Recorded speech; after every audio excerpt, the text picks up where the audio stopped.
દહેજ police station વિસ્તારમાં આવેલ દહેજ ગામના એક્સિસ બેંકના એટીએમની અંદરથી ફરિયાદીની નજર ચૂકવી તેનું એટીએમ કાર્ડ ચોરી કરી તેની જગ્યાએ બીજું એટીએમ કાર્ડ આપી એટીએમ કાર્ડથી પૈસા ઉપાડી લઈ ગુનો આચરનાર ઇસમ વિરુદ્ધ ગુનો દાખલ કરવામાં આવેલ. ભરૂચ જિલ્લા પોલીસ અધિક્ષક મયુર ચાવડાએ સૂચના આપેલ જે અનુસંધાને નાયબ પોલીસ અધિક્ષક સી.કે. પટેલના માર્ગદર્શન મુજબ દહેજ પોલીસ સ્ટેશન વિસ્તારમાં બનતા મિલકત સંબંધી અને શરીર સંબંધી ગુનાઓ અટકાવવા અને વણ શોધાયેલા ગુનાઓ શોધી કાઢવા પોલીસ ઇન્સ્પેક્ટર એચ.બી. ઝાલાની સૂચનાના આધારે સર્વેલન્સ સ્ટાફની અલગ અલગ ટીમો બનાવી તપાસ હાથ ધરવામાં આવી હતી, જેમાં બનાવવાળી જગ્યાની હ્યુમન સોર્સિસના આધારે મળેલ માહિતીના આધારે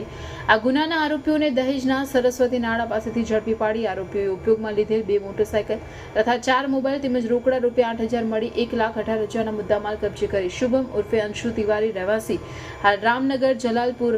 પોલીસ ચોકી પાસે, જિલ્લો નવસારી, મૂળ રહેવાસી ચકડોટર, તાલુકો જ્ઞાનપુર, જિલ્લો ભદોહી, ઉત્તર પ્રદેશ નીતિનસિંહ રહેવાસી હાલ ગંગાધર ચોકડી, કારેલીબાગ 131, શિવમ રાસડનસિંહ, તાલુકો પલસાણા, જિલ્લો સુરત, મૂળ રહેવાસી નવેરી, જલાલપુર, બજાર થાણા,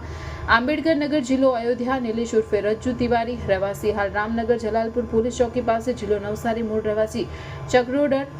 જ્ઞાનપુર, જિલ્લો ભદોહી તેમજ આકાશસિંહ હાલ રહેવાસી રામનગર સોસાયટી જલાલપુર પોલીસ ચોકી પાસે, જિલ્લો નવસારી, મૂળ રહેવાસી જોગીનકા પોસ્ટ ગોપીગંજ ભદોહીને અટકાયત કરી તપાસ હાથ ધરી છે. દહેજ પોલીસના હાથે ઝડપાયેલા આરોપીઓ ગુનાહિત ઇતિહાસ ધરાવે છે. વિવિધ પોલીસ મથકોમાં તેઓ સામે કેસ નોંધાયેલા છે.